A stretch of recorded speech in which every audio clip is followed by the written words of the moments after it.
Shalom, roi et reine du royaume de Dieu, je suis Jean-Claude Dogo de Rich Ministries. Bienvenue au Caviar Spirituel et merci de me recevoir. Aujourd'hui, nous allons parler d'un thème qui prouve que le Seigneur Jésus, notre Père céleste, aime les riches. Vous aurez l'impression peut-être que chaque fois que nous prêchons à propos des riches, nous montrons leur mauvais côté, mais le Seigneur les aime. Le Seigneur veut le salut de tout le monde. Le thème de ce Shabbat, c'est « Recommandation aux riches ». Dieu veut que nous prêchions aux riches. Il nous recommande de dire certaines choses aux riches. Et nous allons voir de quoi il s'agit en 1 Timothée chapitre 6, versets 17 à 19. Je lis. « Recommande aux riches du présent siècle de ne pas être orgueilleux, de ne pas mettre leur espérance dans les richesses incertaines, mais de la mettre en Dieu qui nous donne avec abondance toutes choses pour que nous en jouissions.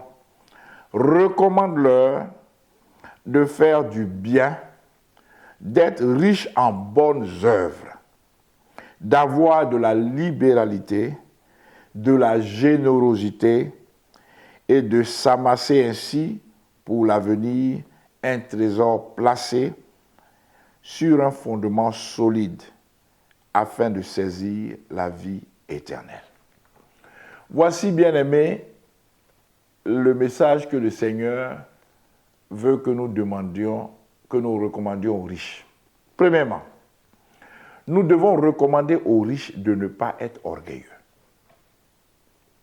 De ne pas être orgueilleux.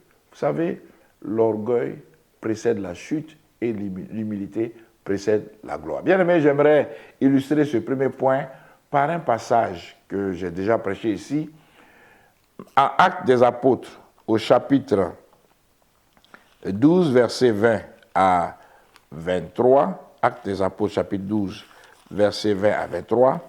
Il y avait une situation similaire à la situation que traverse l'Europe en ce moment, en 2022, avec la guerre en Ukraine.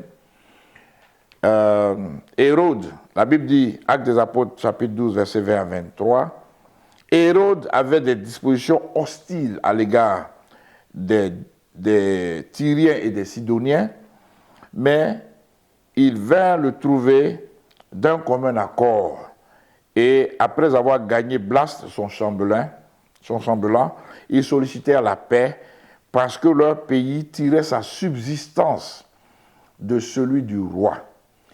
À un jour fixé, Hérode revêtu de ses habits royaux et s'assit sur son trône, les harangua publiquement. Le peuple s'écria « Voix d'un Dieu et non d'un homme ».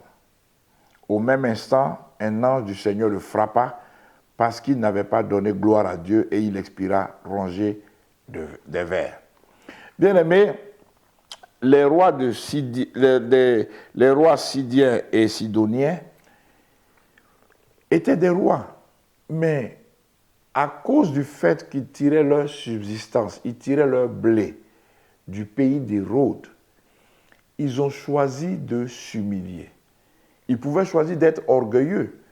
Ils pouvaient choisir de dire « Ah non, on va diversifier nos sources d'approvisionnement. On va être indépendant du pays d'Hérode. » Non, ils se sont humiliés. Ils n'ont pas mis des sanctions sur le pays d'Hérode. Le pays d'Hérode avait le blé, mais ils se sont humiliés. Donc le Seigneur nous dit en 1 Timothée chapitre 6, verset 17, de recommander aux riches du siècle présent de ne pas être orgueilleux. L'orgueil va précéder la chute des pays de ces riches-là. De ne pas être orgueilleux. Ça, c'est la première recommandation. Alors, la deuxième recommandation, c'est de ne pas mettre leur espérance dans les richesses incertaines. Vous voyez, la guerre entre la Russie et l'Ukraine officiellement, mais officieusement entre la Russie et les États-Unis, ou bien le groupe de l'OTAN, nous a montré une chose, que la richesse dont se vantent certains est vraiment éphémère. Du jour au lendemain, on apprend que Abramovich ne peut plus être propriétaire du club Chelsea, il a dû le vendre.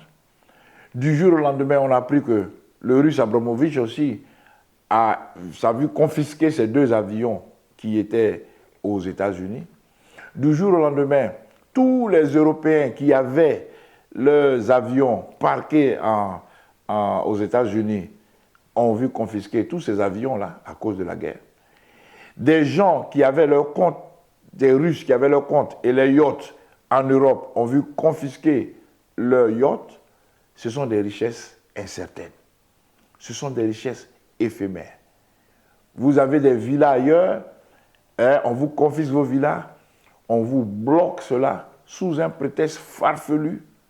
Vous ne possédez plus rien du jour au lendemain. Ce sont des richesses incertaines. Vous pouvez perdre cela à cause de votre nationalité, à cause de votre appartenance politique, à cause du fait que vous êtes parenté à un chef d'État ou un roi. Vous pouvez perdre parce que vous êtes ami à l'enfant d'un président. Vous pouvez perdre tout. Ce sont des richesses, bien aimées, incertaines. Alors, le Seigneur nous demande de recommander aux riches de faire du bien. Je vous regarde droit dans les yeux, à vous, mes chers amis riches. Nous sommes à Rich Ministries. Faites du bien. Le Seigneur nous recommande de vous dire de faire du bien autour de vous. D'être riche en bonnes œuvres. Soyez riches en bonnes œuvres.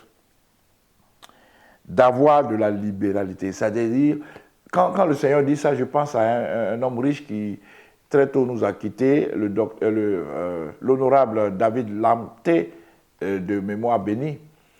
Quand il arrivait quelque part, tout le monde était content. Parce qu'il était quelqu'un qui exerçait la libéralité. Il peut te donner 1 million, il peut te donner 10 000 dollars, 10 000 cedis, il peut te donner 35 000 dollars, il peut te donner tout. C'est quelqu'un qui était vraiment respecté et aimé à cause de sa libéralité. Faites comme lui. Il dit de vous recommander d'exercer la générosité. Et en le faisant, vous allez amasser ainsi pour l'avenir un trésor placé sur un fondement solide afin de saisir la vie éternelle. Le Seigneur veut que vous fassiez tout cela afin que vous soyez sauvés. Vous vous souvenez de sa rencontre avec le jeune homme. Le Seigneur Jésus lui a dit, vends tout ce que tu as, donne aux pauvres et tu vas amasser ainsi un trésor dans le ciel. Le jeune homme a été attristé, il est parti. Il n'a pas été sauvé. C'est la seule condition pour un riche d'avoir la vie éternelle, être capable de donner tout ce qu'il a aux pauvres pour être sauvé. Alors, Matthieu 6, verset 19 à 21 nous dit quoi? Ne vous amassez pas des trésors sur la terre, où la teigne et la rouille détruisent et où les voleurs percent et dérobent, mais amassez-vous des trésors dans le ciel, où la teigne et la rouille où la rouille ne détruisent point et où les voleurs ne percent ni ne dérobent. Bien-aimés, vous avez la pensée du Seigneur. J'ai obéi à la parole de Dieu, je vous ai recommandé ce qu'il veut. Vous avez compris, repentez-vous et faites ce que le Seigneur vous demande et vous irez au ciel. Que Dieu vous bénisse. Les Traot, Shalom, Maranatha.